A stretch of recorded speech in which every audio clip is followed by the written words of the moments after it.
அதை பிரித்து நடக்க வேண்டியதுதான். இல்லை எனக்கு அதுக்கு கூட டைம் இல்லை, இன்னும் ஸ்பீடாக ஐடியா கொடுங்க அப்படின்னா 25 நிமிஷம் ஒரு வாரத்துக்கு வாக் பண்ணலாம்.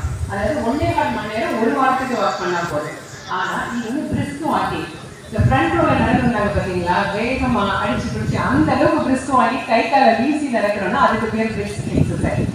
ஸோ இந்த மாதிரியான எக்ஸசைஸ்லாம் பண்ணும்போது கண்டிப்பாக உங்களுக்கு வந்து அந்த வீக்கான ஷெடியூல் கரெக்டாக மெயின்டைன் ஆகும். ஸோ எல்லாருமே வந்து ஒரு டேக் ஹோம் மெசேஜ் என்ன அப்படின்னா, இந்த 3 விதமான உடற்பயிற்சியை வாரத்தில் 2 நாளாக பிரித்து உங்களை பார்ட்டிசிபேட் பண்ணும்போது ஒரு பிரெயினுக்கு ஒரு மனசு சொல்லுங்க, நம்ம இன்னொரு சூப்பராக நடந்துருவாங்க, உடனே ஸ்பீடாக வாக் பண்ணாதீங்க, ஸ்டார்ட் ஸ்லோலி. ஒரு 10 நிமிஷம் முடிதான் அதோட நடந்துக்காங்க. அதுக்கப்புறம் ஸ்டெப் பை ஸ்டெப்பாக இம்ப்ரூவ் பண்ணுங்க. உங்கள் உடம்பு என்ன சொல்லுதோ அதை கேளுங்க. 10 நிமிஷத்துக்கு மேலே மூச்சு வாங்குதுன்னா அவங்க உடம்பு சொல்லுது போது நிறுத்திங்க அப்படின்னு, அப்போ நம்ம நிறுத்திக்கணும். அதை தாண்டி ரொம்ப ஓவர் ஆக்டிவாக நம்ம நினைக்க தேவையில்லை. ஸோ இந்த விதமான உடற்பயிற்சிகள் எல்லாரும் நீங்கள் பண்ணணும்.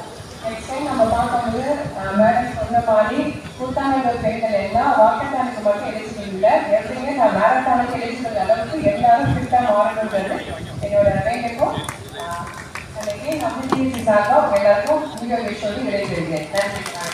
நன்றி. ஓடி போய் ஊர் மக்களுக்கெல்லாம் செய்தி சொல்லிக்கிறார் ஒரு போரை வென்றோம் அப்படின்னு.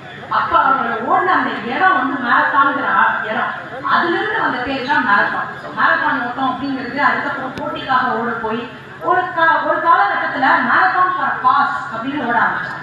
மேரத்தான் ஃபார் காஸ்னா என்ன, நம்ம ஏதாவது ஒரு விழிப்புணர்வு என்ன காரணம் வேணாலும் இருக்கலாம். அது ஒரு ஈக்குவாலிட்டிக்காக இருக்கலாம், இல்லை ஒரு விஷயத்தை மக்களுக்கு விழிப்புணர்வு ஏற்படுறதுக்காக இருக்கலாம். ஸோ இந்த மேரத்தான் அப்படியே மருவி எல்லாராலையும் ஓட முடியாது அப்படிங்கிறப்ப அவங்களுக்கு சுலபமான ஒரு இதாக மாறினது தான் வாக்கத்தான். ஸோ நமக்கு இப்போ எது கம்ஃபர்டபுளாக இருக்குதுன்னா வாக்கத்தான் நம்ம இப்படி ஆரம்பிச்சிருக்கோம். அதே மாதிரி இந்த மேடம் சொன்ன மாதிரி கொஞ்ச நாள்ல யாருக்கு தெரியும் நம்ம நல்லா